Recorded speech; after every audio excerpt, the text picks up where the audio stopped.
Sejam todos bem-vindos ao Química em Arte.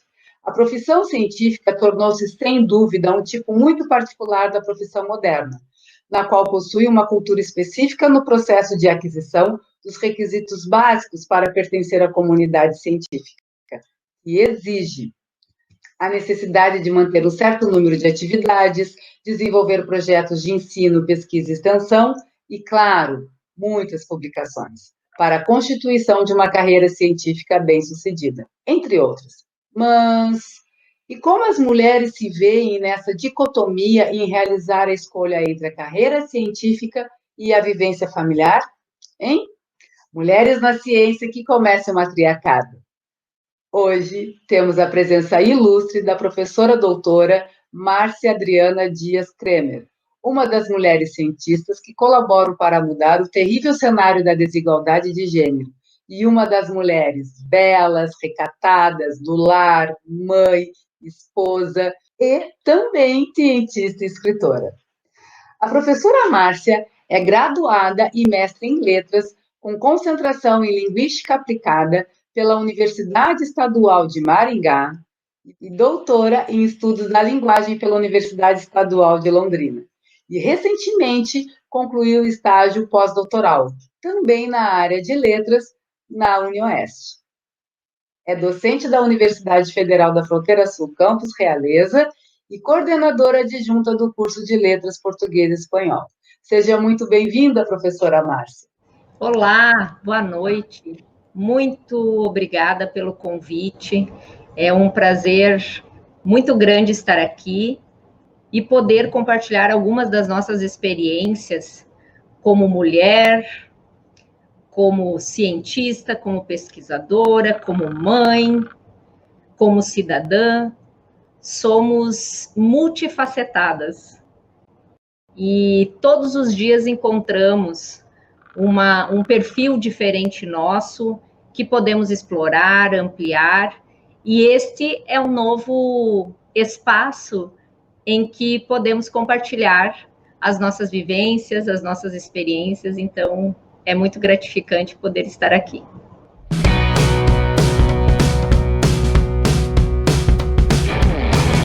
Obrigada, professora Márcia. Eu gostaria de agradecer inicialmente, a tua participação aqui nas Mulheres na Ciência, e também gostaria de agradecer a tua participação em outra ação do nosso projeto Química em Arte, que foi o Sarau, que acontece às sextas-feiras.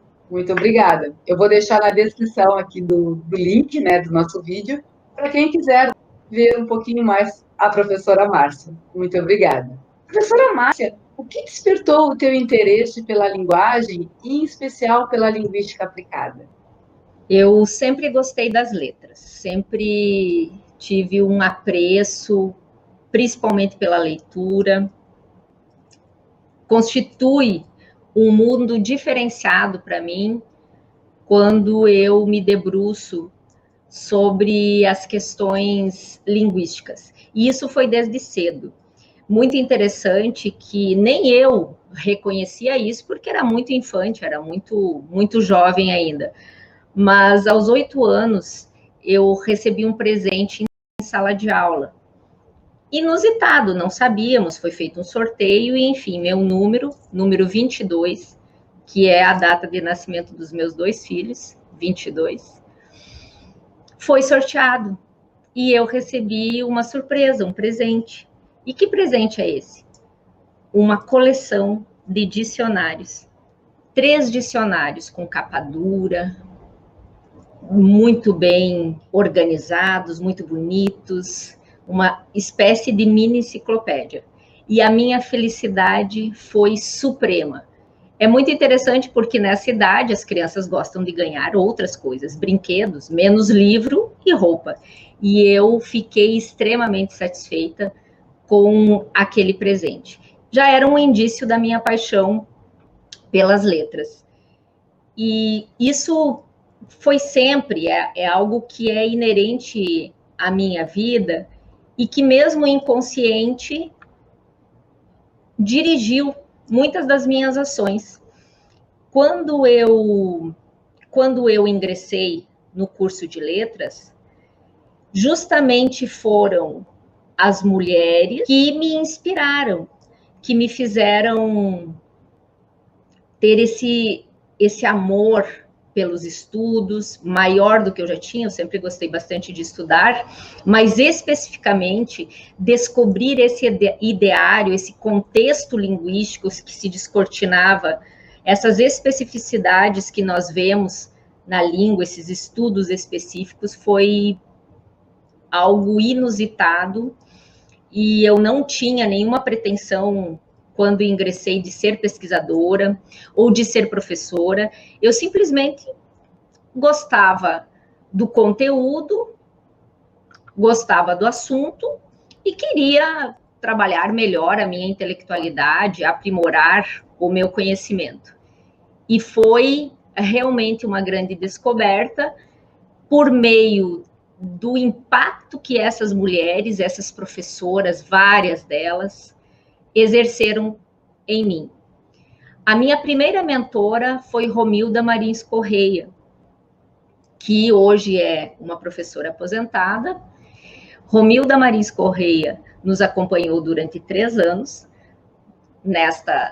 neste trabalho de pesquisa e de estudos. Nós éramos extremamente incipientes e nesse decorrer estudamos muitos fenômenos linguísticos e daí nasceu a minha paixão pela linguística aplicada, que continua até hoje. E além da professora Ronilda, teve alguma outra mulher que te inspirou na tua vida ou na literatura? Sim, várias, mas nenhuma celebridade. Eu não... Claro que nós temos personalidades que nós admiramos, pessoas que são fantásticas na sua atuação profissional ou mesmo filantrópica, enfim. Mas realmente as mulheres que me inspiraram são as mulheres comuns, simples, nas quais eu me espelhei para seguir a minha carreira. Minhas professoras, principalmente. Eu tenho um apreço extremamente significativo pela minha mãe, que é uma mulher simples, não tem alta escolaridade, mas que sempre foi uma leitora assídua.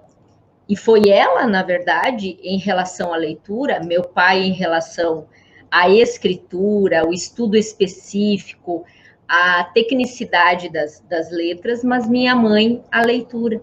Então, a mulher simples, do lar, e que foi fundamental também na minha vida, e que me serviu de exemplo, e que me apresentou o mundo da leitura. Na minha vida profissional, as minhas professoras que me encantaram sobremaneira. Eu lembro, claro, das minhas professoras de infância. Eu tive professoras de língua portuguesa, professoras de língua inglesa, que eu gostava demais, sempre na área de humanas, professora de história, professora de geografia, sempre fui afeita à área de humanas. Mas na graduação, foi um encanto muito grande com as minhas professoras, principalmente as linguistas, e as professoras de literatura, grandes mestras na minha vida, porque tanto a área linguística, em específico, de estudos linguísticos, quanto de estudos literários, são fundamentais para a minha vida profissional, para a minha vida de pesquisadora. E essas mulheres foram fantásticas, porque elas realmente foram inspiradoras. Uma vez que eram mulheres comuns, mães, esposas, professoras, e que tinham um conhecimento que eu considerei na época, e ainda considero, lindíssimo. Elas realmente se empenhavam para nos trazer com profundidade maiores aprendizados. E eu as admiro sobremaneira.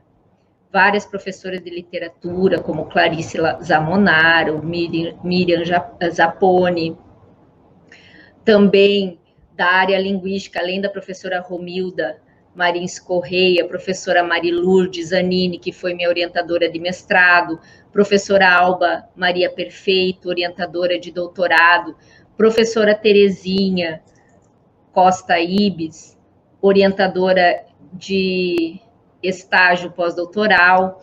Então, todas essas mulheres constituem também a minha vida, me fazem a profissional que sou. Muito obrigada por trazer essas mulheres reais. E nesse sentido, quais são os desafios de ser uma mulher cientista?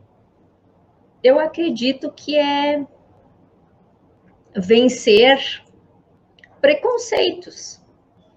Os preconceitos de gênero, os preconceitos instrumentais que se apresentam, as volatilidades da vida, porque nós não somos só pesquisadoras, nós somos uma série de outras pessoas que transitam em nós. E, nesse sentido, é preciso que nós tenhamos muito foco. E o meu lema é estudar, estudar e estudar. E quando eu estudei, estudar, estudar, estudar. Então, difícil é para quem não tem muito apreço por esse tipo de comportamento de pesquisador, continuar com afinco em investigações científicas, porque elas não são, em princípio, na nossa área, rentáveis. Elas muitas vezes não são materializáveis, especificamente, não são pragmáticas, como muitos gostam de apontar, mas elas são intelectuais, elas auxiliam na logicidade, na capacidade de raciocínio, na capacidade de criticidade. E, para mim, talvez seja um desafio, não para a pesquisadora Márcia Kremer, mas para se constituir nesse meio, a aceitabilidade também de que nossas pesquisas são extremamente profícuas, necessárias, imprescindíveis para que nós tenhamos uma educação de excelência. Tudo que eu faço é pela educação por excelência. Eu sou exigente com os meus alunos, por vezes eles apontam isso a mim, e isso é um elogio, porque eu busco a excelência. E para ter essa excelência, eu preciso ser uma exímia pesquisadora, porque é por meio da pesquisa linkada à extensão que eu consigo melhorar as minhas práticas de ensinagem, minhas práticas de ensino e transladar esse conhecimento para a comunidade. Porque algo que eu defendo sobremaneira é que o conhecimento que nós temos, que nós desenvolvemos na universidade, não deve ficar ali, nesse reduto. E não é isso que eu e os meus colegas fazemos. Nós procuramos realmente trabalhar a tríade ensino, pesquisa e extensão, para levar esse conhecimento à comunidade e propiciar realmente uma educação de excelência, democrática, igualitária e principalmente de inclusão. Fato, né? Os desafios são muitos, e um dos desafios, como tu falou inicialmente, é a questão do preconceito. Então, o preconceito existe sim na nossa área, de inúmeras formas, onde muitas vezes a gente não consegue trabalhar ou desenvolver um trabalho dando condições, né, igualitárias para todos os nossos alunos. E aí, em relação a isso, eu te pergunto, tu sofreu algum preconceito ao longo da tua trajetória profissional, em algum momento? Bem, eu penso sobre essa questão do preconceito diariamente, porque nós estamos cotidianamente frente a exemplos preconceituosos. E a mulher, como muitas minorias, é alvo de muito preconceito. Mas, sinceramente, eu me considero uma pessoa muito afortunada, porque eu tive muitos obstáculos na vida. Nós não chegamos à idade que temos e a situação em que estamos sem enfrentar obstáculos. E isso é muito positivo, porque as pessoas preconizam muito o prazer imediato, o hedonismo, o narcisismo, resultantes de uma sociedade em que estamos inseridos, uma sociedade que realmente fomenta essas questões em função de produção, de capital, de consumismo, consumerismo, enfim. Contudo, eu penso que eu não tive esse tipo de situação que nós nos sentimos impactados sobremaneira e de maneira muito sentimental, como são as violências que as mulheres sofrem, por exemplo, a discriminação racial, o preconceito racial, o preconceito socioeconômico. Eu venho de uma família humilde, sem posses, sem riquezas, mas com muito amor. Eu sempre me senti muito amada.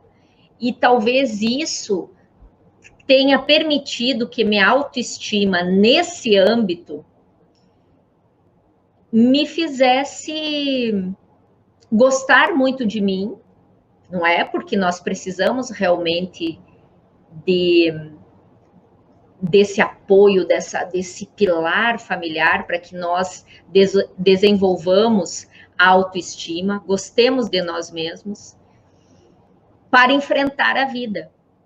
E aí, os obstáculos que aparecem na vida, essas circunstâncias, muitas vezes negativas, claro que elas nos afligem, mas elas não nos atingem da mesma forma, porque nós estamos com o nosso espírito, com a nossa identidade muito bem organizada, digamos assim, ou muito bem formada. E eu também sou muito grata, por exemplo, nessas questões de gênero, aos homens que compartilharam, de alguma forma, sua existência no caminho da minha, sejam colegas, pares de trabalho, pessoas que estavam em uma hierarquia mais alta que a minha. Eu nunca senti esse preconceito necessariamente de gênero, mas eu senti obstáculos, eu venci obstáculos, mas eu posso dizer que eu nunca fui assediada, que eu nunca tive uma situação constrangedora de violência. Então, eu sou uma pessoa muito privilegiada, porque essa não é a realidade de milhares de mulheres. E eu penso que também a maneira como eu me comportei na vida, no sentido de ver a vida, de olhar para isso, me permitiu não ter esses sentimentos, porque muito possivelmente há de ter tido situações que pudessem me levar a um tipo de constrangimento, mas a forma como eu ajo frente a isso me possibilita não ter esses sentimentos. Então, eu não me sinto uma pessoa que foi discriminada, mas eu enfrentei muitos desafios, mesmo na profissão de professora, porque nós, em sala de aula, muitas vezes, como mulheres, somos menos respeitadas que os homens professores, mas eu não fui desrespeitada pelos meus colegas professores, pelos meus pares e hierarquicamente superiores, eu não fui desrespeitada, e isso eu agradeço sobremaneira, porque esses homens que transitaram na minha vida nesse campo profissional foram sempre pessoas muito íntegras, honestas e capazes de respeitar o meu espaço e me respeitar como mulher. Mas eu também sempre me fiz respeitar. Eu sempre me posicionei nesse sentido. Então, eu acredito que também venha de nós a maneira como nós encaramos isso e como nós nos posicionamos frente ao preconceito. Eu não aceito. Eu não aceito o preconceito. Eu não aceito o preconceito e não compactuo viver no preconceito. É isso. Nossa, Márcia, tu é realmente uma mulher privilegiada nesse sentido, né? Até como tu mesmo mencionou, né? Existem milhares de casos de mulheres, né, que sofrem preconceito diretamente, todo dia, de inúmeras maneiras. Mas, Márcia, você coordenou e coordena alguns projetos de pesquisa, de ensino e de extensão. Fale sobre alguns deles para nós. Claro, eu atualmente participo do GEL, que é um grupo de estudos que é coordenado pela professora Andréia Souza e pelo professor Saulo Timóteo, que são pessoas excelentes, pesquisadores excelentes. Professora Andréia na área próxima a mim e o professor Saulo na área de literatura. E dentro desse grupo de estudos, que é um grupo que gera pesquisas também, eu tenho o meu projeto de pesquisa que é sobre linguagem, estudos linguísticos, estudos dialógicos da linguagem. Dentro desse projeto, nós trabalhamos com várias frentes, com letramentos para as práticas sociais, com pesquisas didático-pedagógicas para elaboração de materiais. Além disso, eu coordeno o PIBID atualmente, então eu tenho 20 pupilos sob a minha tutela e, como eles dizem, eu sou muito exigente, eu quero que eles aprendam, estudem, e nós estamos nessa parte inicial, estudando as teorias, estudando a formação de professores, estudando a parte linguística, a parte que envolve a língua portuguesa, e eu sou muito satisfeita com isso, porque cada pergunta que eles fazem me causa uma alegria imensa, e eles perguntam, eles têm dúvidas, e quando leem os textos, eles trazem algumas ponderações que são muito instigantes, e mais do que isso, eu vejo semanalmente, quinzenalmente, que são os nossos encontros, um crescimento muito grande da perspectiva que eles tinham e dos novos conhecimentos que eles estão se apropriando nas apresentações, quando eles apresentam os trabalhos. E isso é muito frutífero, muito enriquecedor, porque você não está só você aprendendo. Você tem um grupo que é uma pequena sociedade que está aprendendo junto com você e que se apoia em você e que também, por vezes, se inspira em você. Então, ser professor, ser pesquisador, estar à frente de grupos de pesquisa é muito enriquecedor. Além desses, eu participo de outros grupos que são fantásticos, que aí é um outro patamar, que são os meus pares, pesquisadores de universidades diversas, que estudam, que se apropriam de novos conhecimentos a todo momento, que apresentam as suas pesquisas, as suas investigações na área linguística, e que me possibilitam crescer muito também, pela riqueza de compartilhamento, pela riqueza de parceria, e a partir disso nós escrevemos, nós publicamos, nós temos pelo menos 2 a 3 projetos de livros para serem publicados, e isso faz com que nos sintamos incentivados a sempre estudar mais e pesquisar mais, investigar mais. É muito legal. Márcia, uma das tuas áreas de pesquisa é o letramento acadêmico-científico. Qual a importância desse estudo e como podemos realizar o letramento com a comunidade acadêmica e com a comunidade regional? Muito bem. Hoje existem vários estudos fomentando os letramentos. O letramento nada mais é do que trabalhar a leitura e a escrita, não é? Todos nós queremos que nós tenhamos um bom desenvolvimento de leitura, uma leitura apropriada, uma leitura que não fique só na decodificação, que não fique só na compreensão, mas que possibilite a interpretação, que possibilite o espírito crítico, que possibilite a alteridade entre autor, texto, leitor, enfim. Mas nós não nascemos com essas habilidades, necessariamente, nós desenvolvemos essas capacidades de leitura e capacidades de escrita. Então, claro que tem pessoas que possuem maior aptidão, maior afetividade com a leitura, com a escrita, mas todos temos capacidade de ser bons leitores e bons escritores.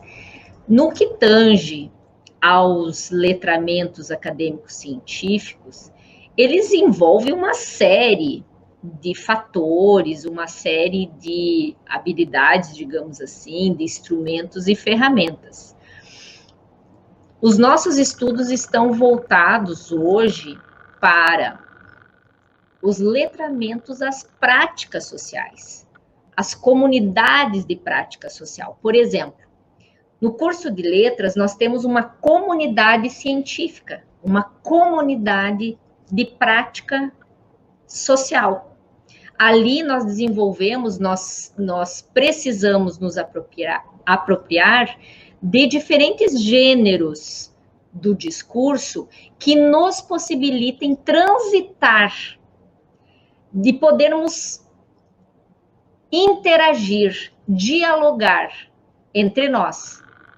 Por exemplo, os professores têm práticas de letramentos que devem ser incorporadas pelos seus alunos. Então, nós trabalhamos esse tipo de produção de gêneros discursivos que circulam nessa esfera acadêmica, que circulam nessa esfera social e que possibilite a interação discursiva efetiva, que possibilite a inteligibilidade, por exemplo, dos discursos professorais pelos alunos, que os alunos consigam compreender isso e que os alunos consigam também se interagirem por meio de seus textos com os seus pares professores, por exemplo. E isso são habilidades complexas e que trabalhamos, nós, principalmente da língua portuguesa, nós trabalhamos nos componentes curriculares, por exemplo, de leitura e produção textual acadêmica, para que, não só no curso de letras, mas no curso de medicina veterinária, no curso de química, no curso de física, no curso de ciências biológicas, no curso de nutrição, que esses acadêmicos possam compreender quais são os discursos, os textos enunciados em que aquela comunidade específica, aquela comunidade acadêmica utiliza, e que eles possam se apropriar desses discursos e interagir. Então, letramentos para as práticas sociais convergem nessa apropriação de um conhecimento específico de uma determinada comunidade linguística, de uma determinada comunidade social. Mas quando eu falo além cientificidade ou além academicidade, então eu tenho letramentos para as práticas sociais na vida. Por exemplo, os gêneros digitais.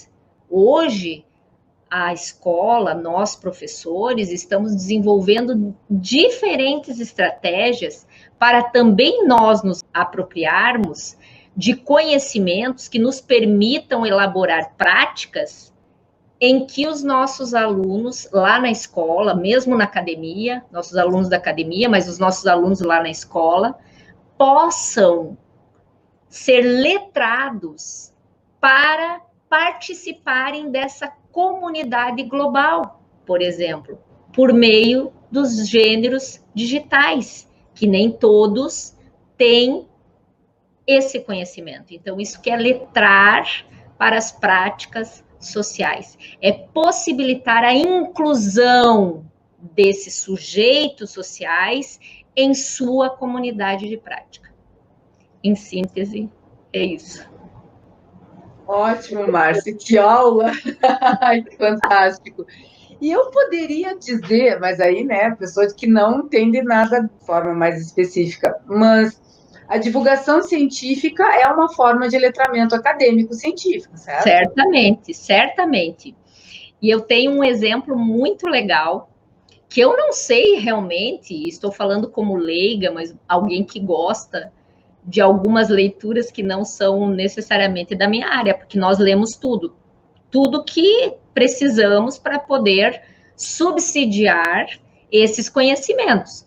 Por exemplo, com essa turma que eu estou atuando agora em física, eu trabalho textos curtos, então tenho estratégias, eu trabalho textos mais longos, mas trabalho textos curtos, como por exemplo, do gênero artigo de opinião do Marcelo Gleiser, que era um astrônomo, Sim. um físico que ano passado ganhou o Nobel da Espiritualidade, de quem eu sou muito fã. Esse eu realmente tenho muita admiração, porque ele consegue popularizar. O que é popularizar? Tornar palatável, tornar inteligível aquilo que de repente é muito complexo. Então, eu trabalho alguns textos, tem dois que eu gosto sobremaneira, e se algum dos meus alunos estiver assistindo, vai dizer, eu já estudei isso com a professora Márcia, que é Criação ou Descoberta, eu acho, e é texto curto mesmo, 4, 5 parágrafos, mas aí que está a beleza do escritor, curto porque denso. Então, ele fala pouco, mas fala muito. E outro artigo de opinião que eu gosto muito de trabalhar é Anjos e Demônios, que fala, então, visão científica, visão religiosa.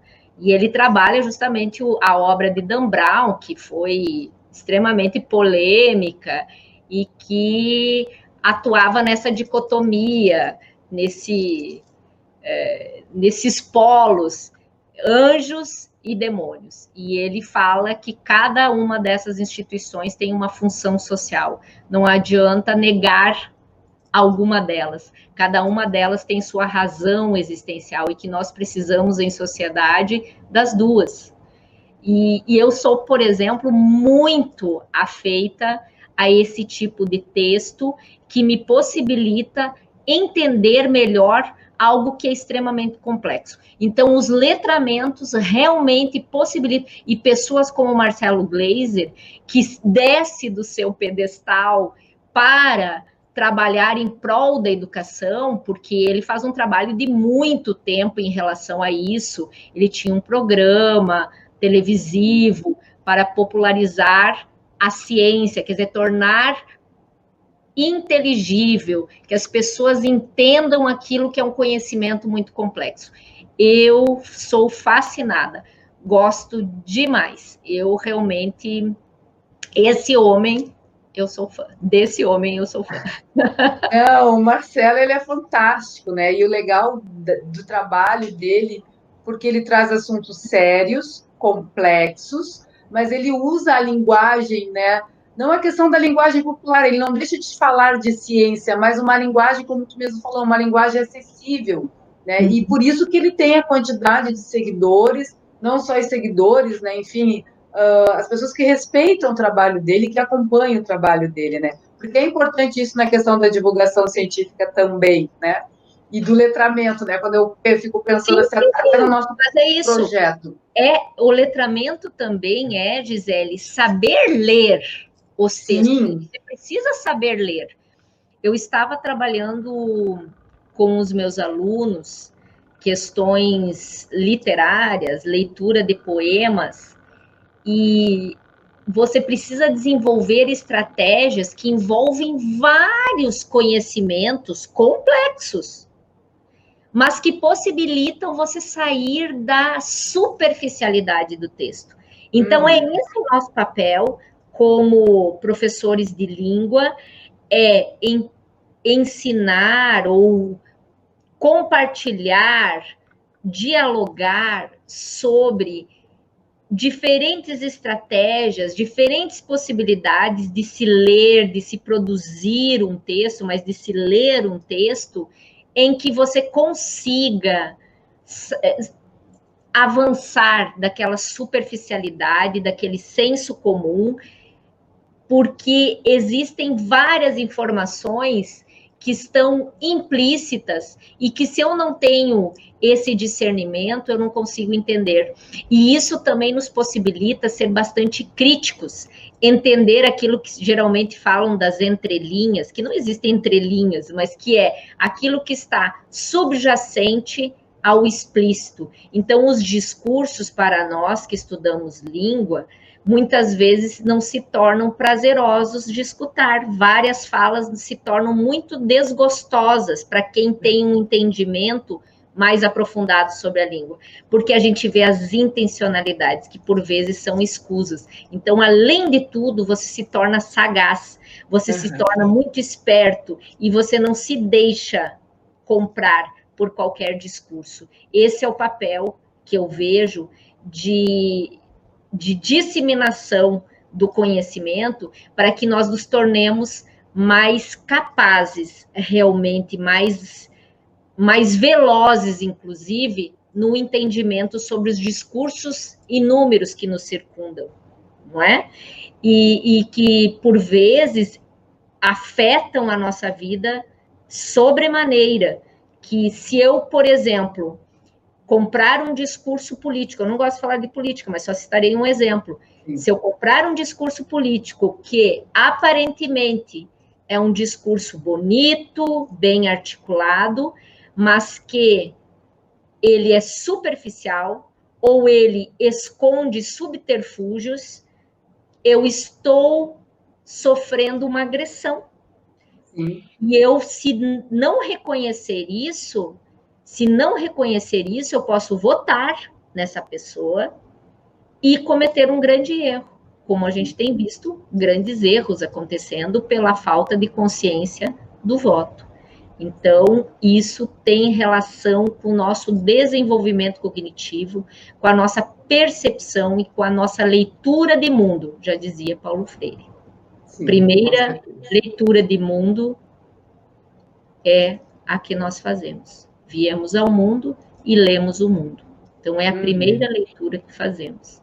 Então, é preciso que nós leiamos o mundo com maior propriedade. E, para isso, estamos trabalhando. Eu trabalho incansavelmente para que isso aconteça. E eu não penso que eu mudarei o mundo.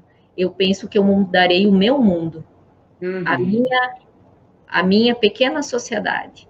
Os meus pequenos pupilos. Se eu conseguir auxiliá-los a esse crescimento, eu já estou mudando o mundo. Com certeza. Eu fico imaginando as tuas aulas, né, porque para cada curso tu acaba, né, fazendo um formato diferente, né? Então imagina para o curso de física, porque às vezes o pessoal, a gurizada de modo geral mesmo, né? Ai, aula de produção textual, ai, aula de linguística. O que vai me ajudar? Aí depois, quando eles vão escrever o TCC, é que eles se dão conta da importância. E que importante isso, assim, bom, todos os nossos professores da universidade possuem, né, a sua extrema qualidade, né, e fazem o seu trabalho de forma muito bela e correta. Mas eu vou falar em especial, porque eu acabo tendo contato, né, com as colegas que trabalham com a produção textual.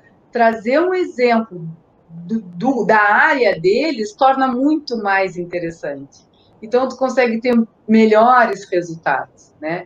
E espero que eles aproveitem, né, essa oportunidade de trabalhar com essa questão da linguagem, trabalhar com a questão da linguística, produção textual, enfim, pegando um texto da área, eu acho que fica muito mais prazeroso. Então, eu acho que poder fazer essa relação é fantástico. Eu fico imaginando assim, né? Por isso que os alunos são tão encantados, né?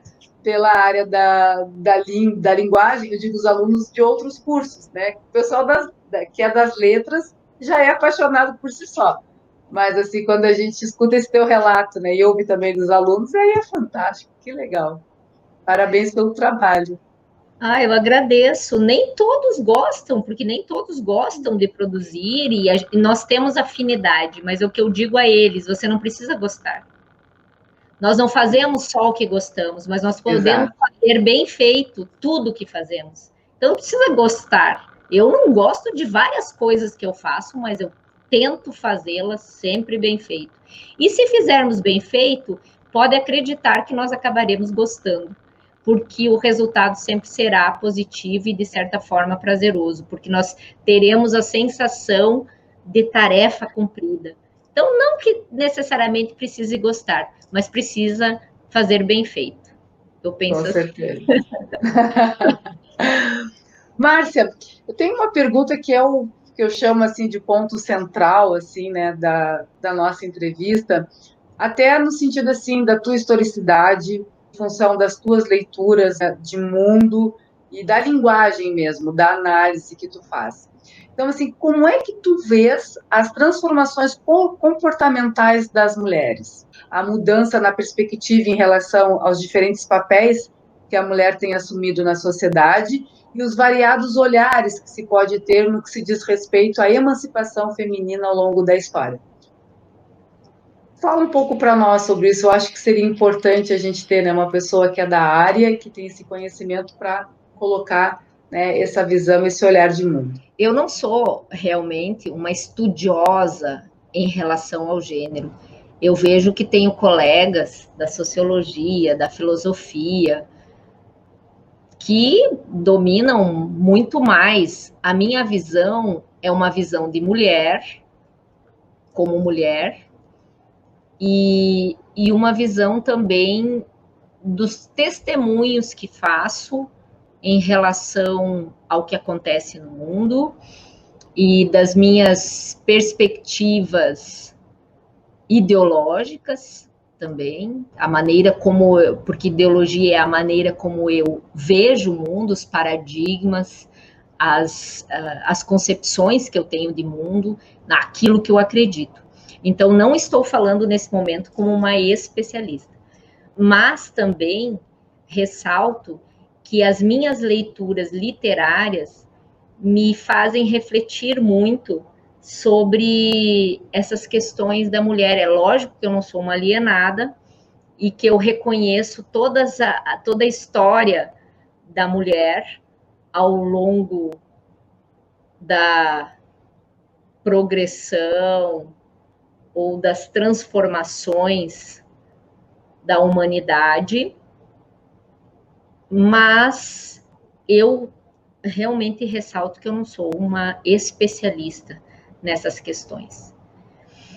E eu vejo que realmente a mulher, ela, dentro de si, ela tem o sagrado e o profano, não é?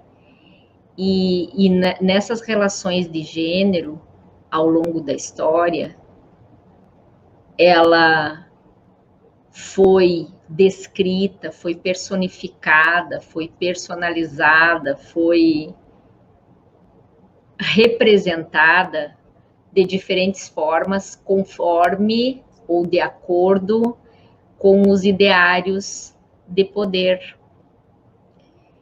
E hoje vemos que a mulher, ela conseguiu emancipar-se em muitas situações, mas ainda o ranço cultural, o atavismo, as questões que envolvem esse conflito entre o feminino e o masculino, entre o gênero, elas são ainda muito primitivas.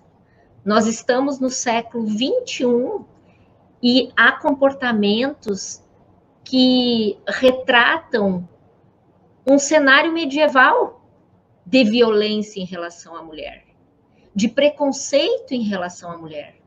Eu vejo reproduzidas, por exemplo, falas. Eu tenho uma filha adolescente e eu vejo reproduzidas falas dentro desse contexto adolescente, que existe comportamento para menina e existe comportamento para menino. Então, por exemplo, um ato extremamente discriminatório. Esta menina é para namorar, e esta menina é para ficar. Isso é primitivo ainda, quer dizer, nós alcançamos uma emancipação tremenda em tantas áreas, e ainda nossas crianças reproduzem esse tipo de comportamento preconceituoso, atávico, machista. Para mim é inconcebível. Inconcebível que nós estejamos, neste século, vivenciando esse tipo de visão ainda. E nesse sentido, a história das mulheres na literatura é muito, muito forte para mim.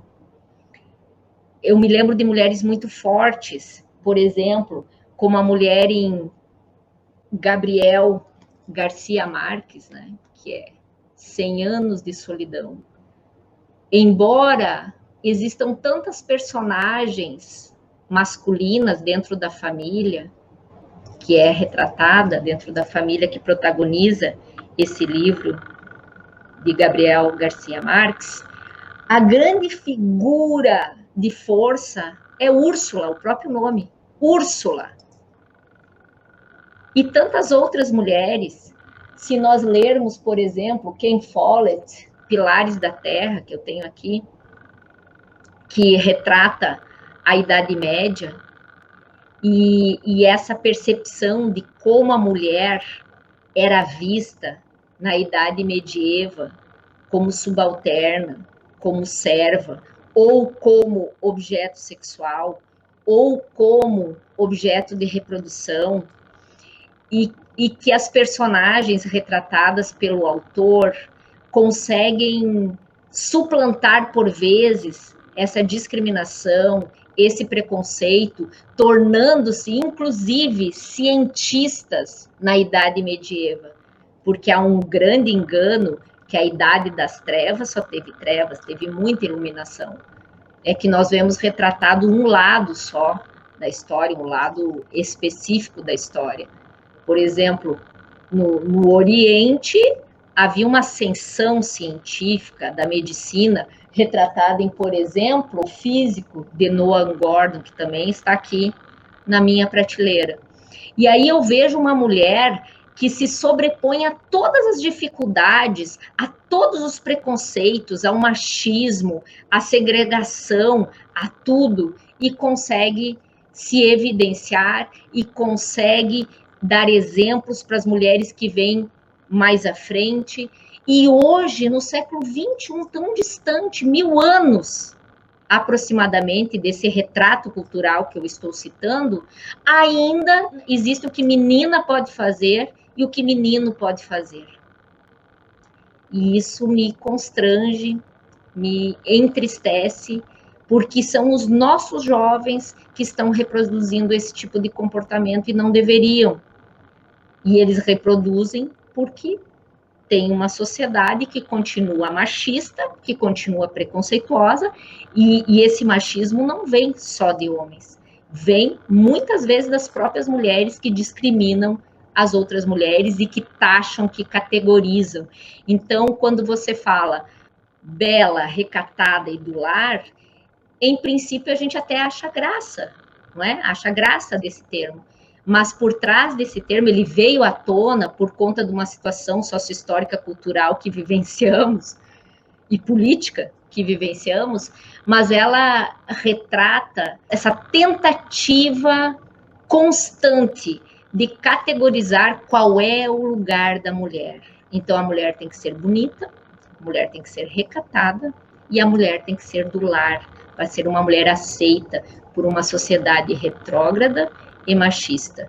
Mas eu digo, eu posso ser bonita, eu posso ser recatada, eu posso ser do lar, mas eu posso ser científica, eu posso ser pesquisadora, eu posso ser professora, eu posso ser artista, eu posso ser musicista, eu posso amar, eu posso gostar, eu posso fazer o que eu quiser, porque eu sou mulher.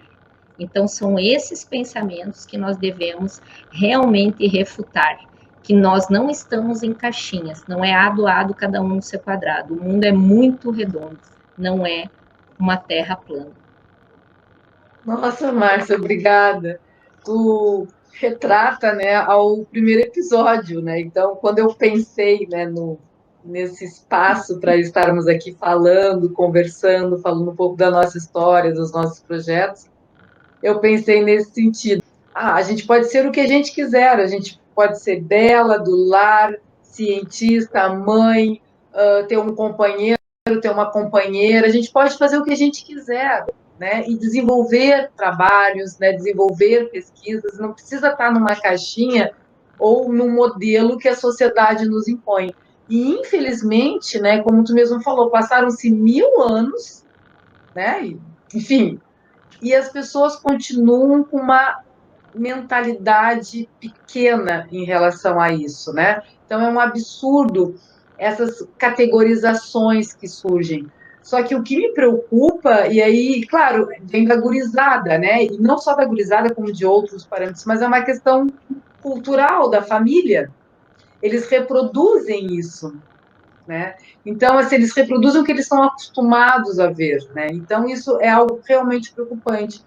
E é importante que na universidade ou na escola, enfim, a gente problematize isso, né? Porque não existe isso, menina veste rosa, menino azul, né? Menina não pode jogar bola, menino não pode brincar de boneca, né? É um absurdo isso e é assustador. E o preconceito que a gente fala, né? Que a gente levanta as discriminações, enfim, elas são de várias formas e as pessoas elas são realmente bastante preconceituosas. Só nesse ano tu já organizou 2 livros que foram publicados, mais capítulos de outros livros e mais artigos científicos. Qual o segredo do sucesso e qual a importância da popularização das ciências, né, dessa área? Conte um pouquinho para nós. Claro, eu quero ressaltar que isso não é resultado deste ano. Quando nós publicamos, e nós pesquisadores sabemos disso, que é o resultado, no mínimo, e nem sempre no meu caso não é assim necessariamente, de um ano de pesquisa, no mínimo. Geralmente não. Os capítulos que eu publico, geralmente, alguns sim eu consigo fazer no tempo presente, porque às vezes alguns são encomendados e já tem um formato, e enfim, então, como nós temos uma história de pesquisa um pouco mais longa, por vezes se torna factível, se torna talvez até um pouco mais fácil de nós produzirmos um capítulo em pouco tempo. Mas a história de um dos livros que eu fui convidada, um desses livros eu fui convidada pela professora Terezinha Costa Ibes, é um projeto da professora Terezinha Costa Ibes, e que teve a gentileza de me incluir na organização, e que ficou um livro muito legal, muito bom, que fala sobre a BNCC, que é extremamente atual.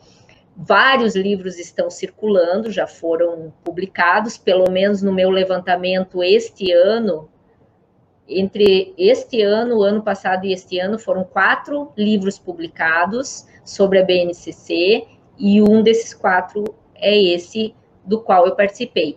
E que está recheado de investigações de outros pares. Eu tenho um capítulo, juntamente com a professora Terezinha, a introdução, o capítulo e a organização desse livro. E esse livro, ele tem uma história de, no mínimo, 2 anos. Então, as publicações, elas não são imediatas. Elas são resultados de um tempo de pesquisa. O outro livro tem mais tempo ainda, que é o meu bebê, que é o mais novinho, que de práticas pedagógicas. O primeiro deste ano foi sobre a BNCC e o segundo, uma organização de estudos com práticas pedagógicas. E o resultado dessa pesquisa não é de 1 ano, 2. Tem pesquisas que foram realizadas há 3 anos.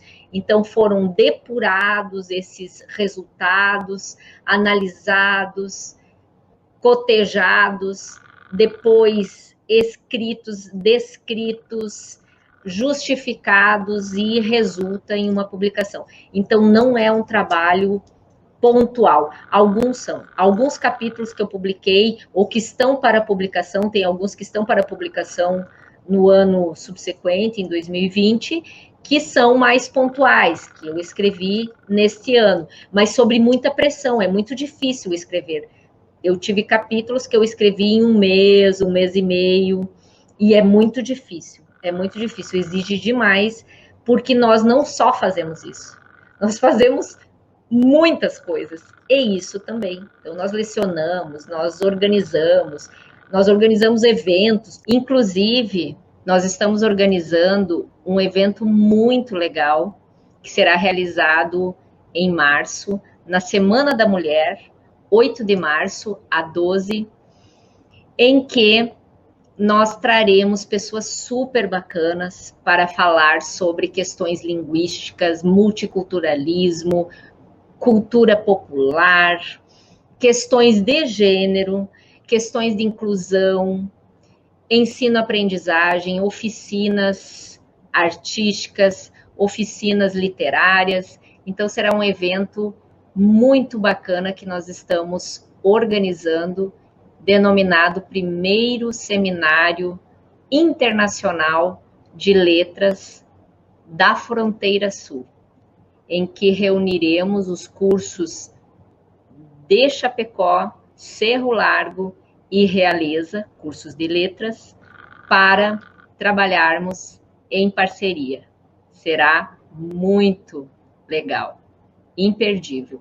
Dessa forma, percebemos que nós podemos compartilhar, socializar os nossos conhecimentos por meio de publicações, por meio de encontros, por meio de eventos, de comunicações que fazemos, de reuniões interinstitucionais ou mesmo institucionais, e isso torna o nosso trabalho muito frutífero e um privilégio para os educadores que podem participar conosco disso, porque não fica só na universidade, nós levamos esse conhecimento para as escolas também, então os professores podem participar conosco e se torna um ambiente extremamente salutar na educação. Ai, que fantástico! Eu faço, na verdade, essa pergunta, né, das publicações, mas é para cutucar mesmo, porque eu acho que é importante que as pessoas entendam que quando a gente, né, quando o cientista, né, o profissional faz as publicações, não foi agora, não, é um trabalho, é um resultado de um trabalho, às vezes de anos. Então, às vezes a gente leva um bom tempo até para conseguir publicar um artigo. Isso é importante para os alunos, porque eu acho engraçado assim na minha realidade, assim, né, na minha historicidade em sala de aula. Aí fizemos um trabalho, escrevemos um artigo. Ah, quando é que vai ser publicado? Quando é que vai publicar? Não, tem que amadurecer, tem que trazer mais elementos. E às vezes as pessoas querem as coisas muito de forma imediata, e elas não são de forma imediata, né? E o trabalho, quando a gente publica, é um trabalho denso, é um estudo que se tem ali, né, para a publicação. Isso é fantástico. E que legal que a nossa universidade vai fazer um simpósio internacional, né, unindo todas as letras, não sei se teriam todas as letras, mas enfim, todos os cursos de letras da nossa universidade. Que bacana, que importante isso, e já estou me sentindo convidada. Sim, com certeza, com certeza. Que bacana, que legal. E Márcia, como é que tu concilia? Então, assim, independente, quer dizer, toda a escrita, né, e escrever é difícil, né, escrever, para mim, é muito difícil, não é algo tão simples assim. Como é que tu concilia o teu trabalho enquanto cientista, né, sendo a mulher que tu é maravilhosa, bela, né, sempre no salto, sempre linda, sempre formosa, mãe, né, de 2 filhos maravilhosos, esposa, né? Então, como é que tu concilia tudo isso, né, junto com as tuas produções?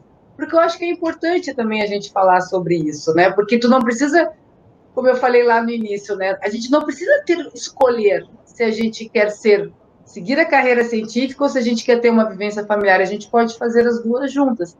Mas conta para nós assim um pouquinho como é que tu organiza isso. Loucura, loucura,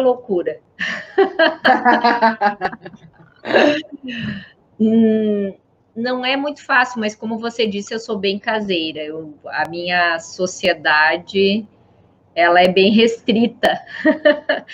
E neste momento até tenho gostado desse ritmo de aulas remotas que me permitem conciliar mais atividades em um mesmo lugar, porque quando nós nos deslocamos também isso é um transtorno, embora aqui seja muito próximo para nós estarmos em um lugar ou outro, mas sempre que concentrar a nossa atividade em um mesmo lugar é muito salutar. Tem outras coisas que tem outros resultados, outros efeitos que não são muito salutares, porque nós ficamos confinados, né? Eu vivo num Big Brother praticamente, porque, inclusive, eu sou televisionada, porque as nossas aulas, as pessoas conhecem a nossa casa, as pessoas conhecem o nosso ritmo, as pessoas sabem que a gente tem cachorro, porque eles latem enquanto você está lecionando, as pessoas sabem que tem filhos, de repente um abre a porta, você está em...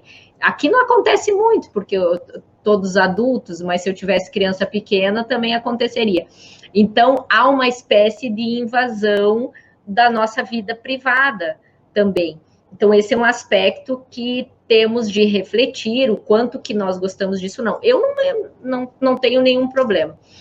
E, nesse sentido, eu creio que estar em casa me possibilita ter uma agilidade para várias coisas, porque eu não tenho quem me ajude, não tenho um funcionário, uma funcionária que me ajude nos afazeres domésticos. Então, eu sou faxineira, eu sou cozinheira, eu sou lavadeira. Eu só não sou passadeira porque eu não gosto de passar roupa. Mas o restante faço tudo. Mas eu tenho os meus ajudantes, meu marido é maravilhoso, eu casei com ele por conta disso, porque ele é maravilhoso mesmo, parceiro, e talvez por isso também a minha percepção de homem é muito positiva, porque ele é um gentleman.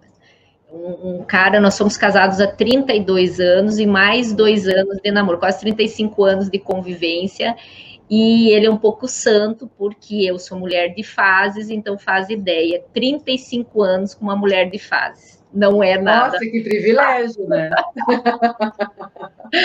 Que privilégio. Sim, mas claro que ele tem a profissão dele, ele estuda também, e tem os afazeres dele, mas nós compartilhamos muito as atividades, as responsabilidades, e a minha filha eventualmente ajuda, porque a adolescência não é uma fase muito salutar para os pais.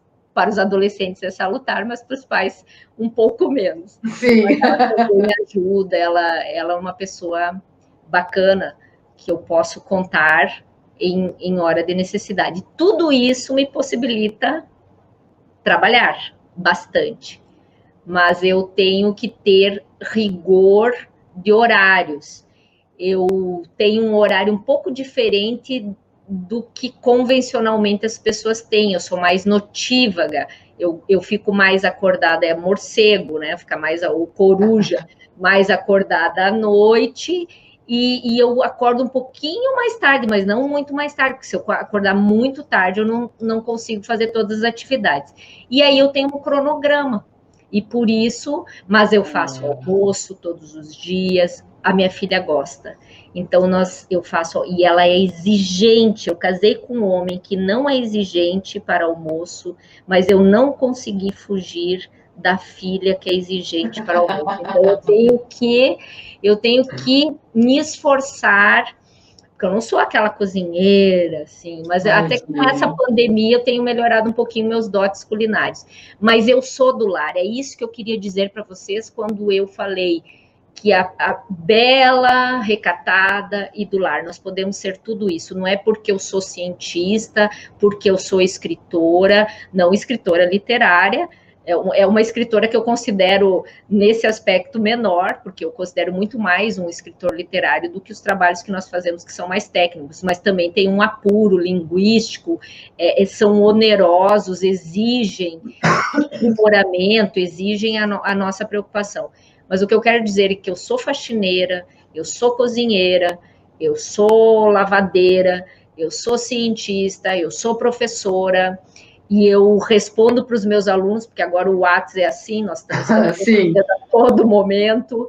Então, eu já estou letrada digitalmente também, porque nós tivemos de nos letrar digitalmente. Eu uso plataformas, eu estou super feliz porque estou aprendendo novas possibilidades de ensino, plataformas digitais que nos auxiliam. Então, vejam quantas habilidades e quantas atividades nós fazemos ao mesmo tempo. Eu realmente me acho bem dinâmica. Por ter 52 anos de idade, eu faço a minha academia em casa, até academia eu faço em casa. Faço em casa e tenho resultado, por incrível que pareça, estou sentindo o resultado da academia, dos exercícios físicos, e faço todas essas atividades e dá tempo de ainda desopilar o cérebro ao final da noite, assistir um bom filme, uma boa série, comer pipoca com a minha filha no sofá. Então, há tempo de fazer tudo se você se organiza. Eu gosto muito da minha vida, gosto muito desse dinamismo, fico em casa, mas é uma vida dinâmica, uma vida cheia de atividades. E eles é que não gostam muito, né? Porque eu exijo passar pano na casa todos os dias. Eu gosto de pisar descalça e não ter sujeirinha no chão. Sujeirinha. Uhum. Ai, que fantástico, Márcia. Não, sim, eu acho que é aí que tá. A gente pode fazer tudo isso, né? E claro, precisa ter disciplina, né? Se não tiver disciplina, realmente tu acaba às vezes perdendo um pouco o foco do que tu te propõe a fazer, né? E isso é um ótimo exemplo, né? É um ótimo E exemplo, sim. gosto de me embelezar, porque volta e meia nós temos reunião. Você sabe que nós participamos, às 2 ainda bem, né? Porque passaram para as 2 da tarde, porque quando é 1 As e duas, meia, graças a Deus. não tem condições. 1h30 para quem é da casa, para quem Não, está eu fazendo disse, as coisas, não tem condições. reunião 1h30, 13h30 é porque não lava a louça do almoço e não cozinhou também. Concordo. E então eu estou lá passando o último pano depois do almoço, a minha filha lavando a louça, eu passando o pano, aí eu já retiro a roupa de doméstica e visto a roupa de profissional das letras e vou para minha reunião.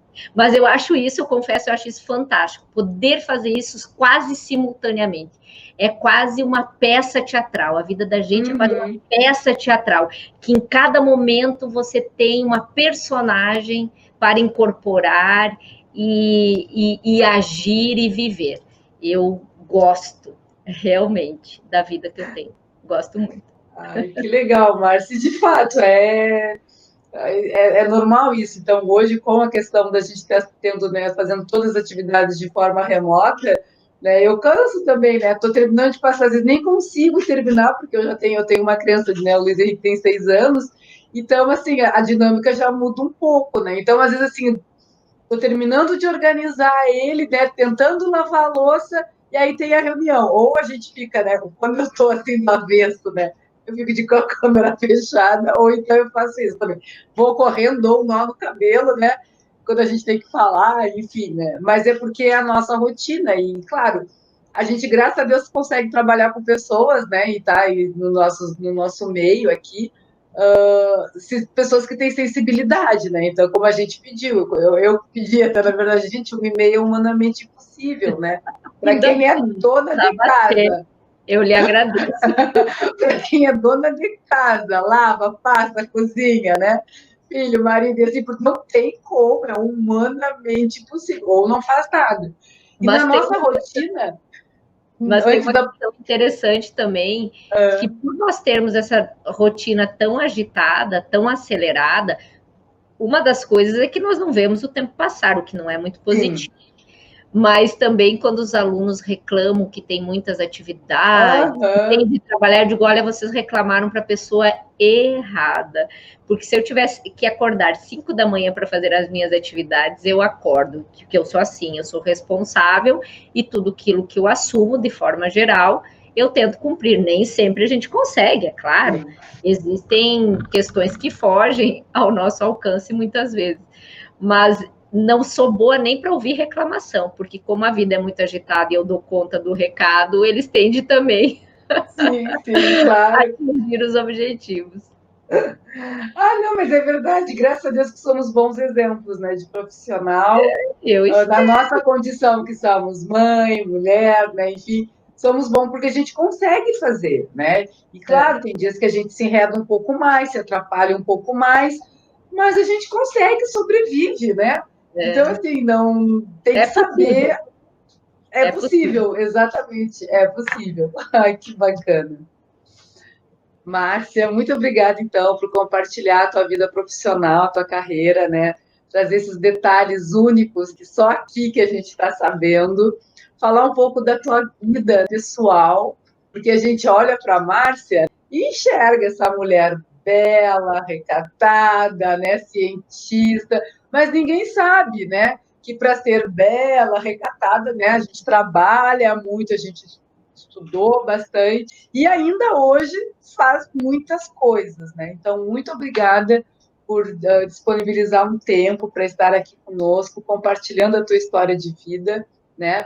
Compartilhando também, né, sentimentos conosco, que eu acho que isso é fantástico e eu só não tenho nem palavras para agradecer a tua presença aqui conosco no Química em Arte, em especial nesse quadro que são as mulheres na ciência. Muito obrigada. Márcia, então, para a gente finalizar, é um momento que eu não gosto muito, mas enfim, né? Então, para finalizar, eu tenho que achar até uma outra palavra. Agora eu estou falando sério, porque eu sempre digo então, né? Então, para finalizar a nossa entrevista de hoje, qual o conselho que você daria para uma jovem cientista que quer seguir a carreira? Né? Qual o conselho ou dica, né, que você deixaria para elas? Conselho, não sei necessariamente se um conselho é bem-vindo, mas são palavras, porque às vezes o que funciona para mim não funciona para outra pessoa. Mas são nossas vivências, e nós, como professores, somos geralmente conselheiros, porque quando os alunos, muitos alunos, compartilham as suas angústias, as suas necessidades, as suas dificuldades, nós somos também conselheiros. Humildes conselheiros, porque não falamos mais do que a nossa vivência possibilita entendermos. Eu diria que para quem está realmente pensando ou almejando ser um pesquisador, um cientista, precisa primeiro gostar, tem de gostar muito, porque é muito exigente. Mas veja, eu eu sei da exigência que é ser pesquisador, mas eu sou tão apaixonada pela pesquisa, pela prática, que para mim não é um sofrimento, para mim é um prazer. É claro que existe ônus, que existe tempo dedicado, mas eu realmente vejo como algo muito prazeroso. Uma das atividades prazerosas em minha vida é a pesquisa, é o resultado das pesquisas, é a socialização das pesquisas. Me sinto muito satisfeita com isso. Mas é preciso gostar. Então, o primeiro passo, ou o primeiro ponto que se deve ter atenção é, ou se questionar, é: gosto disso? Tenho prazer em estudar isso? Tenho afetividade por essa área de conhecimento? Primeiro ponto. O segundo ponto é dedicação. Nada acontece por acaso. Dentro de nós habita o infinito. Muitas vezes nós achamos que não temos possibilidades de realizar determinada atividade, mas é um engano, porque não sabendo que era impossível, foi lá e fez. Muitas coisas eu não sei que são impossíveis ou que são difíceis. Eu só sei que tenho de fazê-las e faço e consigo. Então, dedicação, proatividade, comprometimento, comprometimento e muita disciplina, muita disciplina. Mas para que nós tenhamos todos esses atributos, nós temos que gostar daquilo que fazemos, porque senão será um castigo, será um tripalho, que é de onde vem a palavra trabalho, na sua origem etimológica, que significa instrumento de tortura. E nós não queremos que as pessoas se torturem na pesquisa, nós queremos que as pessoas se sintam bem, que se sintam efetivas, que se sintam em crescimento, que se sintam empoderadas pela pesquisa. Então, gostar, praticar, se comprometer, ser disciplinado e colher os resultados, porque eles sempre chegam para quem faz bem feito. Que fantástico, que lindo conselho, e é um conselho que realmente as meninas que querem um dia, né, que tem essa ambição de ser cientista, de ser uma pesquisadora, de ser como tu, que é uma pesquisadora modelo, uma mulher modelo, elas precisam fazer, né? Porque nada é de graça, nada é fácil. A gente precisa estudar muito, se dedicar muito, abrir mão de muitas coisas, passar por muitas dificuldades. Muito obrigada pela tua participação aqui nas Mulheres na Ciência.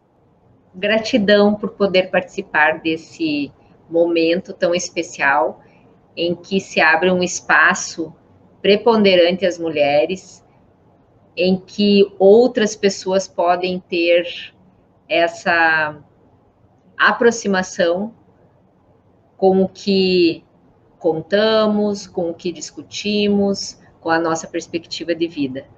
É muito gratificante podermos estar nesse momento, inclusive desejando um novo e lindo ano para vocês. Que sejamos muito felizes, que esse ano seja realmente um processo novo de crescimento, de amadurecimento, de gratidão. Creio que o mais importante não é pedir novas oportunidades, mas agradecer a todas que tivemos e a todas que teremos. E muita gentileza no nosso comportamento, muito respeito pelas pessoas, pelos diferentes pensamentos, pelas diferentes vontades, que possamos realmente ser pessoas melhores a cada dia e a cada novo ano. Namastê. Obrigada, professora Márcia. 2020, eu acho que nos ensinou muitas coisas. Uma delas é a questão da gente aprender a se autoconhecer, se autoamar, valorizar pequenas coisas que até então a gente não valorizava, né? E respeitar o outro, né? O tempo do outro. Eu acho que isso é muito importante. 2021, né, seja um ano repleto de saúde, paz, felicidade, mas que tenhamos, né, que continuamos com as aprendizagens que a gente teve agora em 2020, né, e que a gente leve conosco, né, para sempre, para que a gente possa enfrentar novas situações, sabe lá o quê, com serenidade, com paciência, né, com inteligência, enfim, e acima de tudo com saúde. Então, acho que nós já somos vitoriosos, terminamos o ano de 2020 com saúde, né, e que muito mais venha para nós. Muito obrigada, amém. Gratidão por tudo, por ser essa pessoa maravilhosa, por ser esse exemplo de mulher, um modelo de mulher linda, e por, assim, mostrar esse teu lado, né, que se não fosse esse espaço, talvez eu não conhecesse, né? E as pessoas que estão nos acompanhando também não conheceriam. Muito obrigada e feliz 2021 para todos nós. Obrigada.